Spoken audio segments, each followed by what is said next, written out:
Halo, Assalamualaikum warahmatullahi wabarakatuh. Hi there, welcome to SCLC's very first podcast. So this is SCLC Talks, and in SCLC Talks, we'll discuss something that related to lifestyle, education, politics, economics, and also scholarship.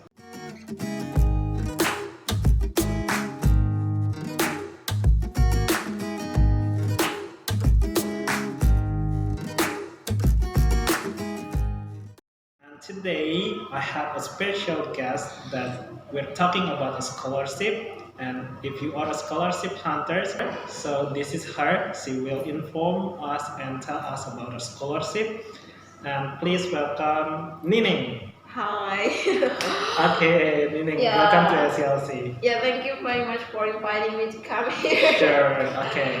Yeah. Okay, let me introduce myself. Sure, that's the first thing. Maybe Uh, everyone wants to know about you. Yeah, well, I'm Nining. You can call me Nining, and I graduated from University of Mataram like it was like 3 years ago, right? Yeah. And then now I'm going to start my master in UK and with the LPDP scholarship. Thank you. That's really nice. Okay, everyone, Nining is my best friend when we were in university, and then we start working together. Yeah. But dia lebih memiliki keberuntungan lebih dahulu untuk mendapatkan Soon, scholarship. you soon. Amin. Oke, semoga saya segera. Okay, you said that you're going to UK. Yeah. Really? Yes. It's not Aussie? Well, you guys remember like since this pandemic, the Australian government closed the border for international students. Beside those who have like exemptions, but I'm not eligible for that, so I decided to move to UK. Okay, wow. Yeah, but yeah, it's take a long time Okay. to dealing with the process, but yeah, I'm waiting for my visa. All right, good job. So I just know that. Really? Yeah. All right. This is too quick to talk about it.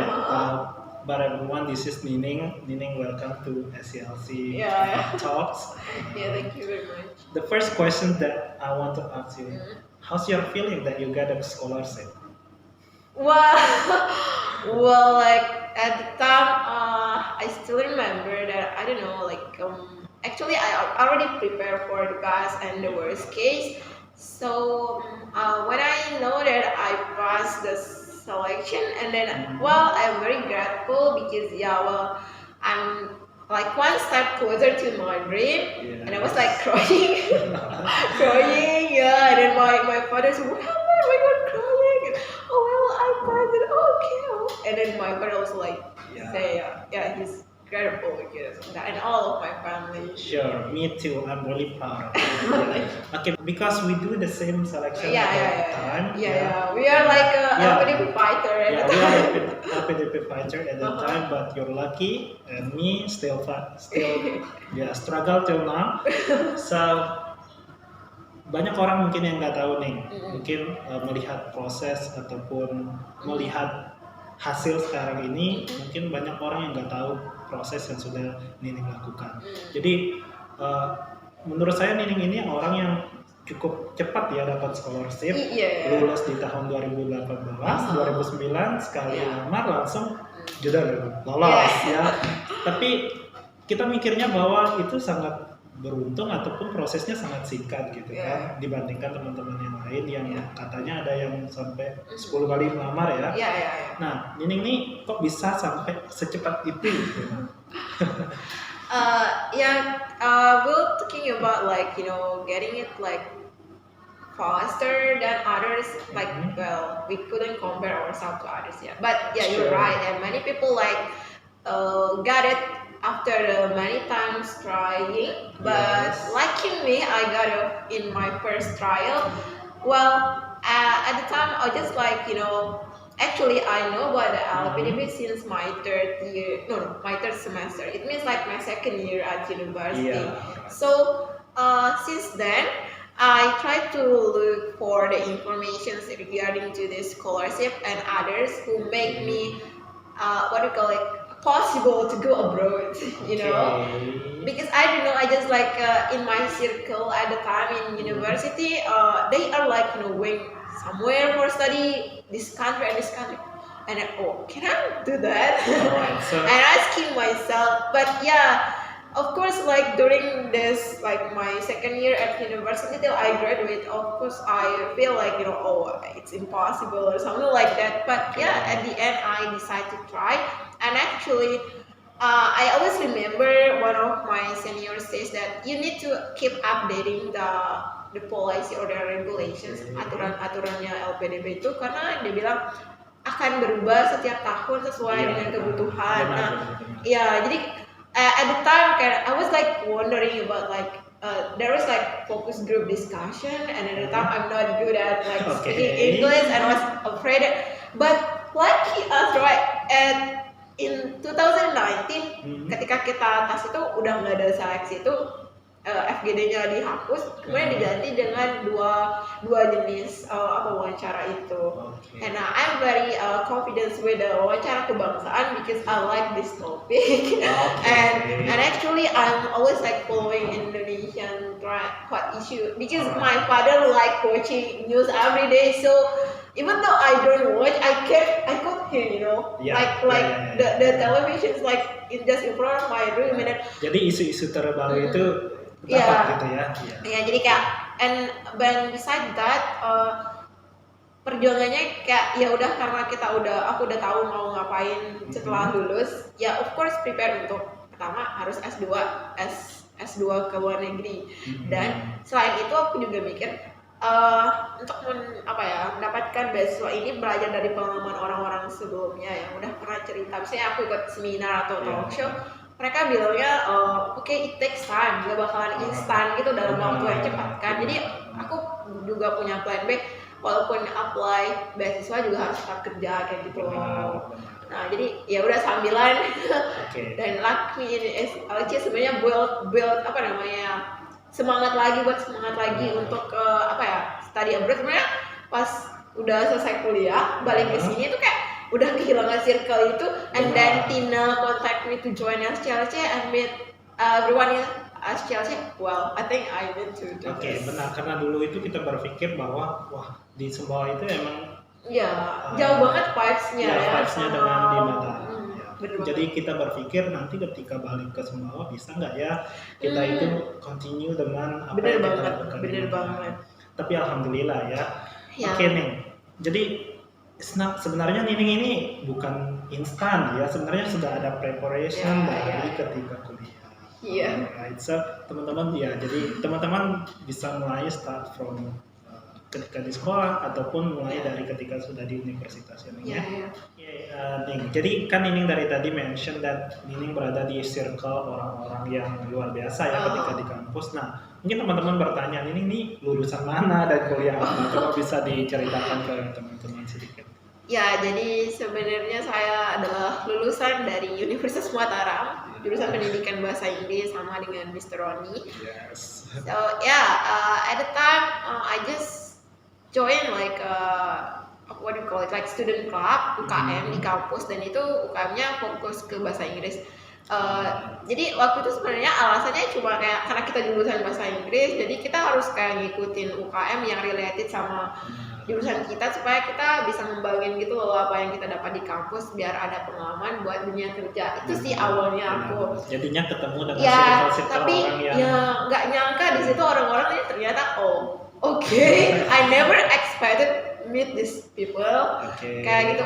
Dan di situ juga kayak gimana ya, menemukan kita kayak di boost untuk always improve ourselves in a good thing.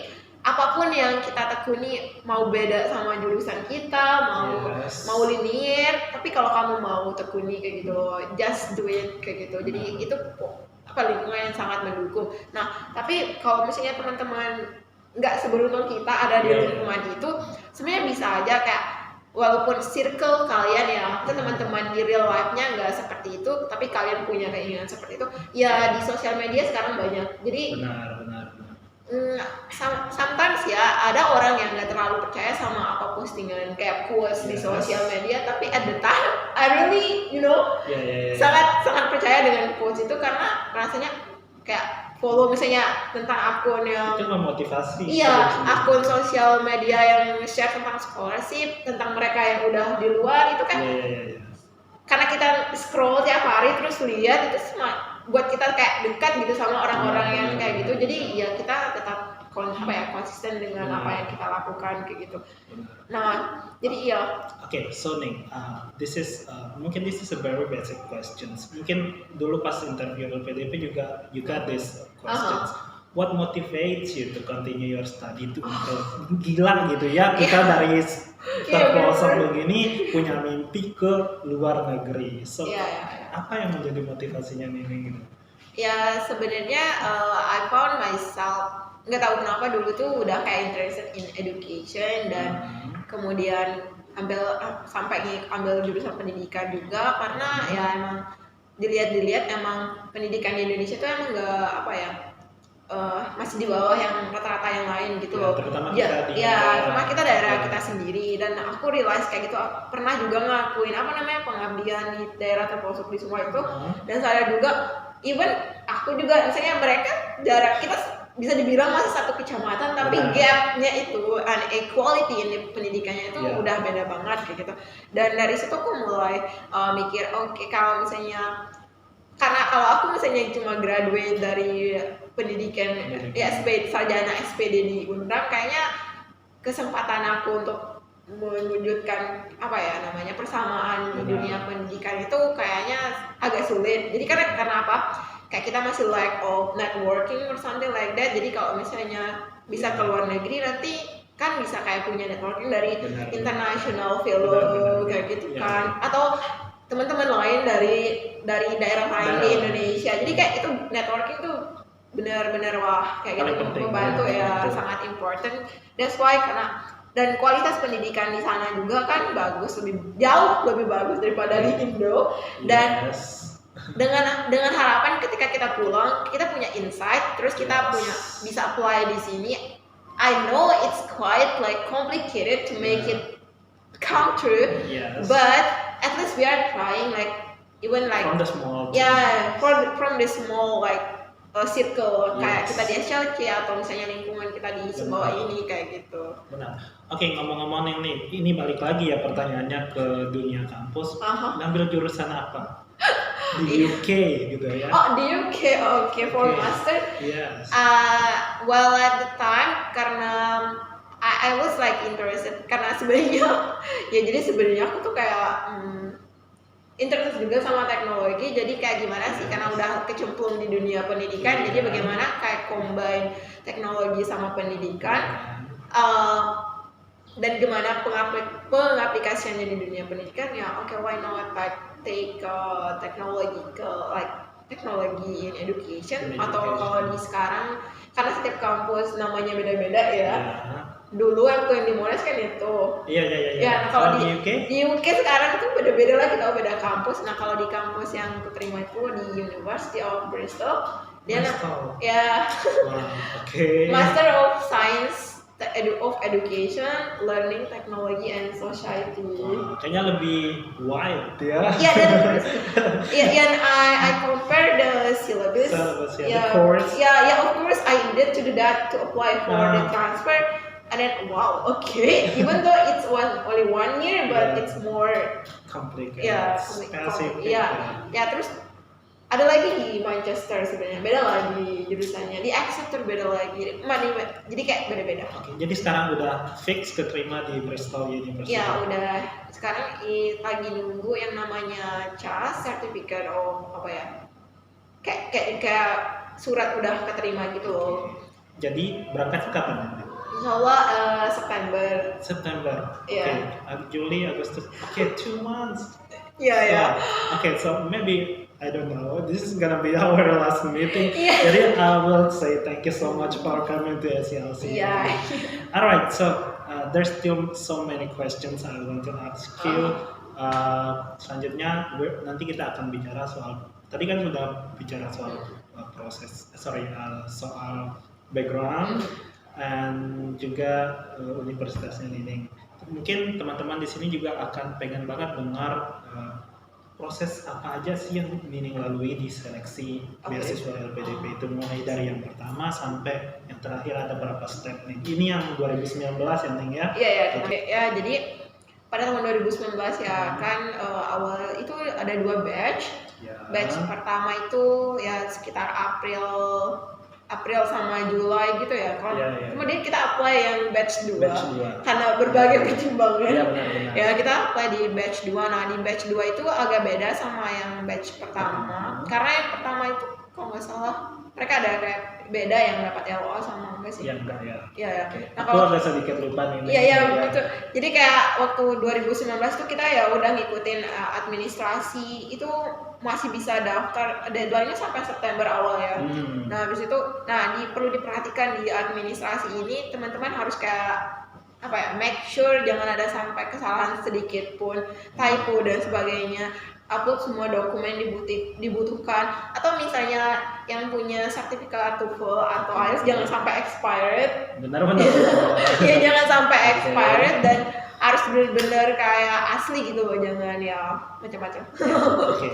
Ya terus ya udah setelah administrasi kemudian wait nih, mungkin teman-teman bingung nih buat ngeliat ya berkas itu apa aja, mungkin bisa lihat di mana nih, bisa sharing ke teman-temannya. Ya untuk berkas LPDP kita syarat-syaratnya, maksudnya apa yang harus dilengkapi itu bisa dilihat di web LPDP Kemenq.go.id kalian. Ya nanti kita tulis. Ya linknya di bawah ya. Jadi teman-teman nggak usah perlu bingung apa aja, nanti kita langsung kasih webnya, teman-teman bisa lihat intinya. Intinya ada seleksi administrasi. Ada administrasi, kemudian waktu itu kita ada seleksi SBK, seleksi berbasis komputer. Most likely CPNS. Oke, itu di mana nih? Coba ceritakan. Ya, jadi karena kita termasuk ke daerah yang regionalnya masuk ke regional yang Bali Musra, kemudian karena office-nya nggak ada di NTB, jadi kita mesti ke Bali. Oke, that was my first time going to Bali. Me too. But we didn't go to beach at all, right? Yeah, we just stay at hotel. Yeah. That's our first trip to Bali ya. Ya nggak apa-apa, penting udah ke Bali ya. Iya. Jadi waktu itu tes SBK ya, artinya seleksi berbasis komputer. Ya, aku masih ingat sih waktu itu benar-benar belajar kayak 2 malam. Ronde pertama, bukan sesi pertama. Iya, sesi pertama dan nggak lolos karena kurang persiapan. Iya. Oke. Ya aku sebenarnya juga mikirnya kalau pas SBK itu because selama proses perjalanan sekolahku kan aku paling gak beruntung di soal tes kayak gitu. Dan aku sebelum tes biasanya kayak gini, at least lewatin passing grade, gak usah ada tinggi-tinggi gitu. At least lulus, dan benar. Alhamdulillah ya. Ya alhamdulillah, tapi walaupun ya skornya cuma ya lewat dikit passing grade gak apa-apa lah, yang penting lulus. Iya gitu. Benar.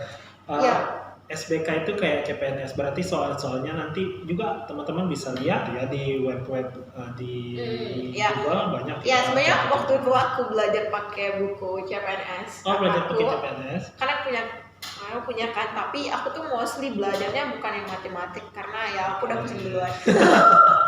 jadi I think like apa sih yang aku bisa ingat selain matematik supaya nggak anjlok banget skornya kan. Ya udah aku lihat yang kayak apa, intelijensi umum dan yang apa ya, kayak penyelesaian masalah gitu, problem solving itu kan aku bukan cuma lihat soalnya tapi lihat pembahasan, karena kan kita tahu kenapa dia jawabannya benar, kenapa enggak gitu kan. Jadi ya udah belajar itu. Terus kalau yang matematiknya itu seminggu sebelum benar-benar tes baru gue ngeliat cuma ingat-ingat rumusnya aja. Meanwhile I don't know at the time whether I would like do that answer it properly or not, whatever.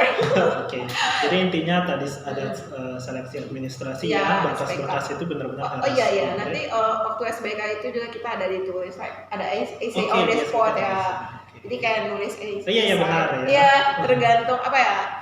Topiknya tuh isu yang lagi hangat-hangat di Indonesia kayak gitu. Misalnya waktu itu aku dapat yang cyber crime, ada yang dapat tentang aku udah lupa.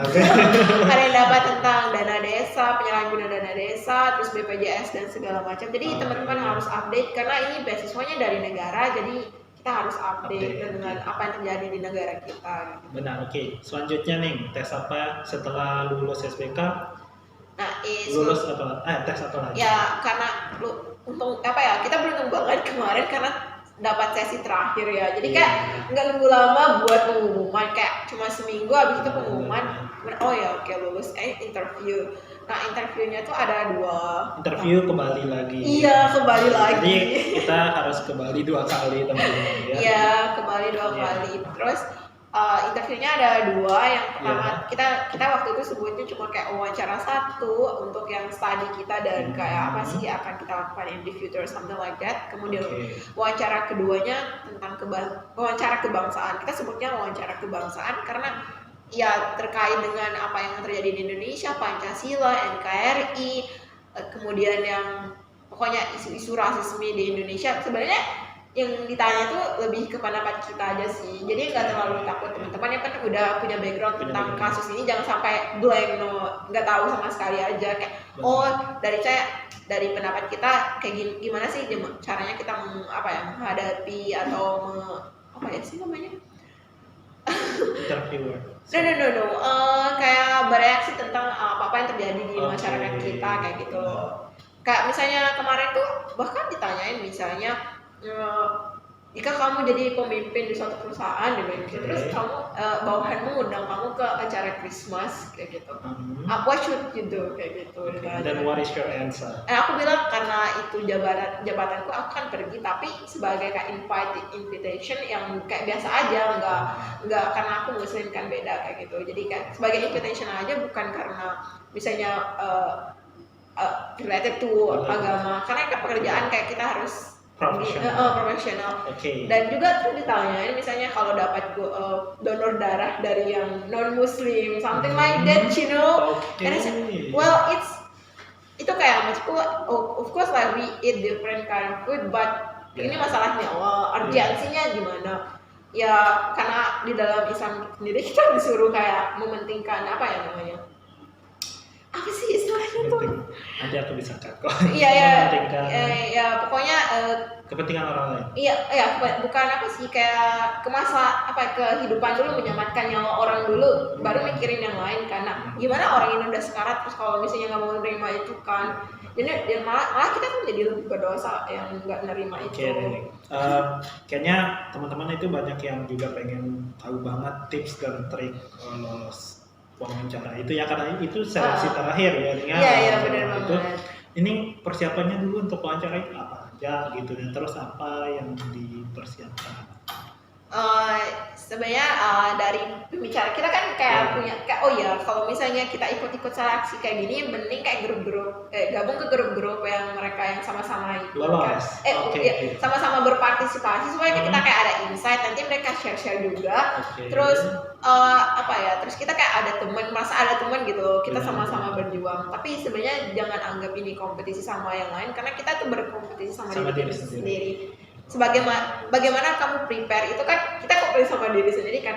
Kalau malas-malasan berarti ya hasilnya bakal malas-malasan kayak gitu loh. Nah, jadi untuk interview itu kebetulan kayak sering baca, aku suka banyak banget baca chat di grup persiapan itu yang udah tes saran. Biasanya mereka ada yang dengan suka rela nge-share kan, teman-teman aku kayak gini tesnya dapat ini soalnya kayak gini jadi belajar dari situ juga. Terus misalnya juga kan perhatiin, ada yang bilang kalau misalnya interview mannernya kayak gimana, itu sambil perhatiin loh.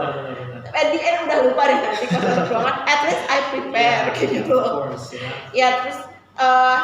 itu ya mannernya, terus kayak gimana cara ngejawabnya, apa yang harus dijawab kayak gitu. Terus jangan terlalu jadi arogan, misalnya kayak terlalu self promoting or something like that. Kayak ya tengah-tengah gitu loh. Jangan rendahkan diri, jangan terlalu tinggi juga kayak gitu. Kira-kira ada nggak nih dapat yang bikin orang gagal di wawancara itu apa sih kira-kira? Kalau menurut saya menurutku depend on ya, karena sebenarnya yang ditanyain di interview itu adalah apa yang kita tulis di essay, proposal study. Jadi kayak mereka cuma kayak clarify apakah yang kamu tulis itu benar-benar kamu lakukan.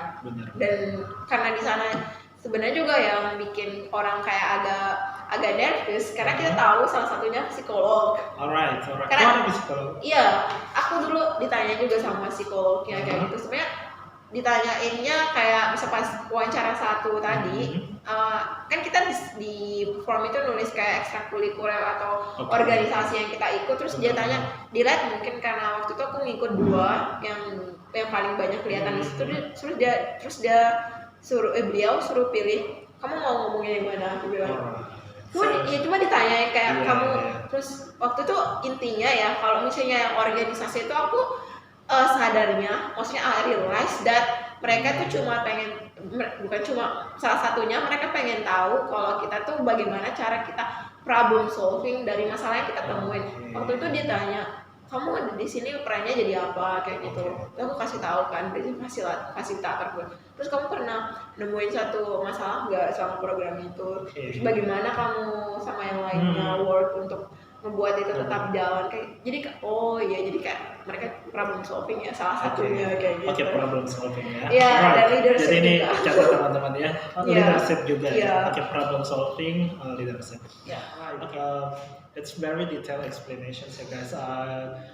Sudah bahas tentang seleksi administrasi yang pertama, kemudian SBK interview. Dulu kalau nggak salah ada yang namanya LOA. Iya. Bisa mungkin tolong ini jelaskan LOA itu apa, gimana cara dapatnya? Dulu pakai LOA enggak? Oke, jadi ralat sedikit tadi kalau interview kita juga sebutnya seleksi substansi kalau dalam PDP. Ya. Tapi karena udah biasa wawancara interview gitu lah. Oke. So LOA. Jadi teman-teman kalau misalnya teman-teman mau apply di luar negeri itu ada namanya LOA, Letter of Acceptance. Itu kayak surat tanda kita keterima di universitas itu. Dan ada yang conditional dan ada yang unconditional. Nah, conditional itu gimana maksudnya? Conditional itu artinya bersyarat. Jadi kayak ada salah satu persyaratan yang belum kita penuhi. Misalnya contohnya aku waktu apply LPDP itu aku pakai LOA conditional dari Monash. Itu karena IELTS-nya belum ada. Itu aja, tinggal tunggu IELTS saja. Waktu itu cuma daftar pakai TOEFL. Ya. Terus untuk yang unconditional, it means kamu udah fix kayak gitu, udah fix terima di situ, IELTS-nya udah lengkap, semua berkas udah lengkap, jadi tinggal nanti accept, udah dinyatain kalau itu terima tantangan enggak.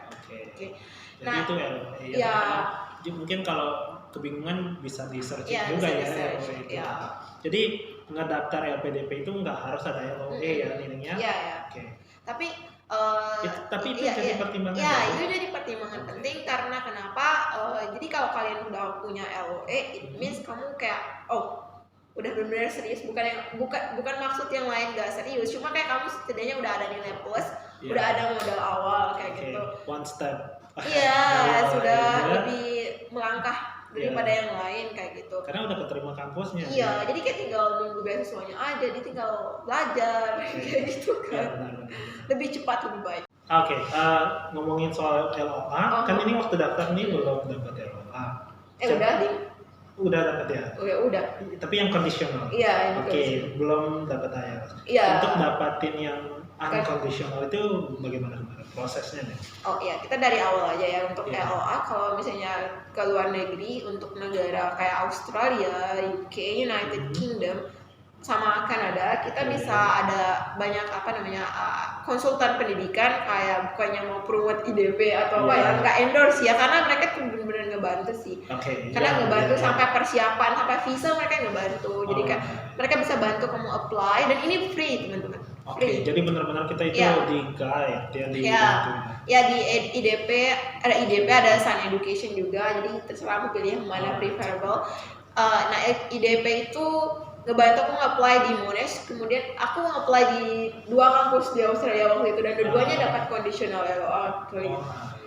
Satunya di UNSW. Tapi akhirnya di Monash.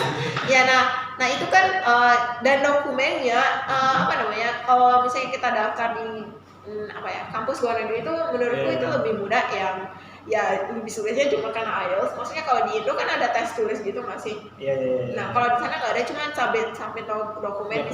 Misalnya kalau di Australia kemarin dapatnya cuma upload kayak transkrip ijazah yang udah ditranslate ke Itu English. melalui IDP atau Iya, itu ya? ya mereka IDP bantu. mereka bantu translate, terus kalau udah ada score TOEFL, kalau nggak ada nanti conditional jadinya kan. Terus sama apa ya? KTP karena belum ada paspor waktu itu. Tapi kalau misalnya yang ke UK agak lebih banyak syaratnya. Misalnya kemarin aku yang ke UK harus ada personal statement. Oh, lagi. Iya, personal statement, can you imagine that? Yes, Kalau yes. different, personal statement terus surat rekomendasi dari kayak dosen atau atasan itu Oke. dua dan harus Tapi kan pakai. kamu udah Iya. biasa lah dengan hal itu. Iya, no, but it's like oh my god kayak. Again, you have to do the Yeah, same thing ya. yeah. Right. Itu kalau ke UK tuh harus pakai kop surat. Oke. Jadi resmi suratnya. Resmi. Ya dan ya dokumen transit itu sama ya itu aja sih. Oke. Ya, mungkin teman-teman nanti kalau mau tanya lagi tentang LOE bisa Oh. ya bisa lah informasi ke kita Iya, iya, ya. iya. Oke, atau Iya, ke kayak- Miss Nining. Iya. Teman-teman itu tadi penjelasan tentang LOE dari Miss Iya. Nining, and now I'm gonna asking her some interesting questions again. Iya. Ini mungkin menjadi pertanyaan teman-teman juga. Biaya nih, Iya, biaya budgeting. ya budgeting. Oke, LPDP ini cover apa aja sih untuk kita sebagai worthy? Ya, ya.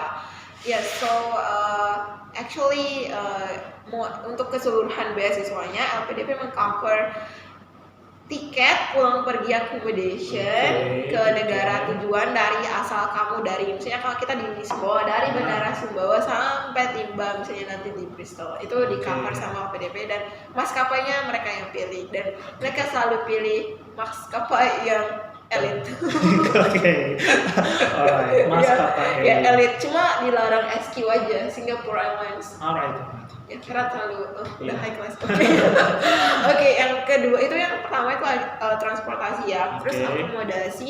Nah akomodasi misalnya tempat tinggal di sana Tempat itu tinggal di sana. kan kita nyari sendiri, tapi itu dibantu dengan living allowance, Oke. biaya hidup bulanan itu living allowance dan selain living allowance, pertama kali kita datang itu ada namanya settlement allowance. Oke. Itu kayak uang dana kedatangan dan itu dana kedatangannya itu 2 kali dari living allowance. Alright. Jadi kita dikasih modal awal. Iya benar. Dan settlement allowance-nya tuh bisa dicairkan sebelum berangkat 1 kali, nanti setelah nyampe sana setengah kayak gitu. Jadi dibagi kayak gitu. Oke. Jadi untuk keperluan di sini. Iya. Saya beli koper baju kayak Iya. gitu. Oke. Yeah, that's really interesting. Terus itu Biaya kuliah ya, gimana? ya udah itu mah udah ya full udah apa ya LPDP yang ngomongin ke kampus, kita cuma kayak bilang kita di kampus ini nunjukin LOA, nanti kan ada nanti adalah kita laporan setiap 3 bulan kayak gitu. Masih. Nah terus selain itu kita ada juga book allowance. Book allowance. What's that? Book allowance tuh kayak dana tunjangan buku. I see. Ya jadi Okay. setiap tahun dapat 10 juta sama di dalam negeri maupun luar negeri. Alright, that's really. Ya. Okay. Ya jadi kalau misalnya Oke, kuliahnya 2 10 juta. tahun bisa dapat 20. Oke, hanya untuk buku ya. Ya buku, tapi ya nggak diminta reportnya juga sih. Oke, tapi teman-teman ya jangan jadikan Buku nikah. no. Don't make money as your motivation to continue your. Ya benar banget. Karena kita udah dimudahkan dengan hal seperti itu, jadi of course Yeah. we need to do like the best of yeah. ourselves kayak gitu. Benar. Karena Oh, ya asuransi kesehatan juga ditanggung. Oke, jadi semua no berarti. need no need to be. Oke. Kalau khawatir kita bakalan terbengkalai di luar negeri nggak apa-apa. Oke. Apa namanya? No need to be worried. Ya no Oke. need to be worried. Oke, mungkin it's enough to talk about LPDP yang sekarang persiapannya Nining itu mau berangkat itu sudah sampai mana? Sejauh mana? Sudah siap nggak dengan semua yang culture shock, orang-orang baru di sini nanti sudah siap nggak? Well kebetulan Yeah. banget aku baru ngikutin pre-departure training dari PPI Bristol hari Sabtu kemarin. And actually before that I was like biasa aja gitu. But after that I was like nervous. Ya, tapi I'm sure you can do that. Ya karena Yeah. dari beginning mau ke sana pun pasti udah ready. Ya sebenarnya udah ready sebelum masalah tinggal di sana kayak aku udah maksudnya udah mau dari awal kan. Ya, benar. Nah masalahnya ini persiapan karena aku kayak agak terlambat kemarin kan ngurus perpindahan dari Australia. Sekarang tuh masih kayak udah mepet sebulan belum dapat visa. Jadi pengalaman buat teman-teman nanti kalau dapat ya usahakan visanya jauh-jauh hari dan yang mepet-mepet banget kayak visa, gitu ya. ya. Visa. Karena harus nunggu. Karena ada PPKM juga di Jakarta kan. Jadi kantornya sempat tutup kemarin. Alright. Iya, jadi ya begitulah. Okay. Alright guys, we're talking a lot about scholarship in LPDP and kita dapat informasi sangat banyak tadi dari Nining, mulai dari semuanya ya, dari proses awal yang sampai akhir. But before we end our podcast today, do you have something to say to the scholarship hunter out there untuk memotivasi mereka? Ya. Oke, thank you. Well, teman-teman, kalau misalnya teman-teman punya keinginan untuk kayak luar negeri dan mendapatkan beasiswa, ya itu bagus banget dan akan lebih bagus lagi kalau you keep being consistent and believe that you can make it come true. Jadi kalau kalian percaya mimpi kalian itu insya Allah akan jadi kenyataan. Terus kalau jangan kayak kita kan paling mudah tuh dengan kayak motivasi jadi kayak naik turun up down kayak gitu, dan itu yang benar-benar harus dijaga. Dan misalnya jangan terlalu jangan gampang menyerah. I got in my first trial, but everyone is different, jadi nggak usah aku nih udah tahun ketiga nggak usah kayak mentang-mentang udah gagal sekali terus nggak mau coba lagi, karena ada banyak kesempatan. Siapa tahu misalnya nggak jodoh di LPDP, ada yang lain-lainnya, jadi dicoba aja selagi kalian, maksudnya kalau udah pernah sekali berkasnya udah ada loh, jadi kayak tinggal disubmit aja. Apalagi ya mungkin tetap jaga semangat. Iya, kita jaga semangat, konsisten dan terus kayak kalian juga udah melakukan yang terbaik sama ini, jadi kayak tinggal dikit lagi gitu. Kalau misalnya jangan tidak mencoba deh. Pokoknya apapun kesempatannya dicoba aja, siapa tahu jodohnya di situ. Benar. Well guys, I think thank you so much Nining for coming to our podcast SCRC, and this is our very first podcast, and I'm so happy to have you here. Yeah, thank you for having me. So guys, we'll see you on the next podcast. Semoga nanti kita lagi bisa kedatangan orang-orang hebat seperti Nining. And she's really amazing. Thank you very much. Okay, Ning, let's say goodbye to our friends out there. Bye guys, and please stay tuned in SCRC Talks. Thank you. We'll be updated soon. The next podcast. Bye.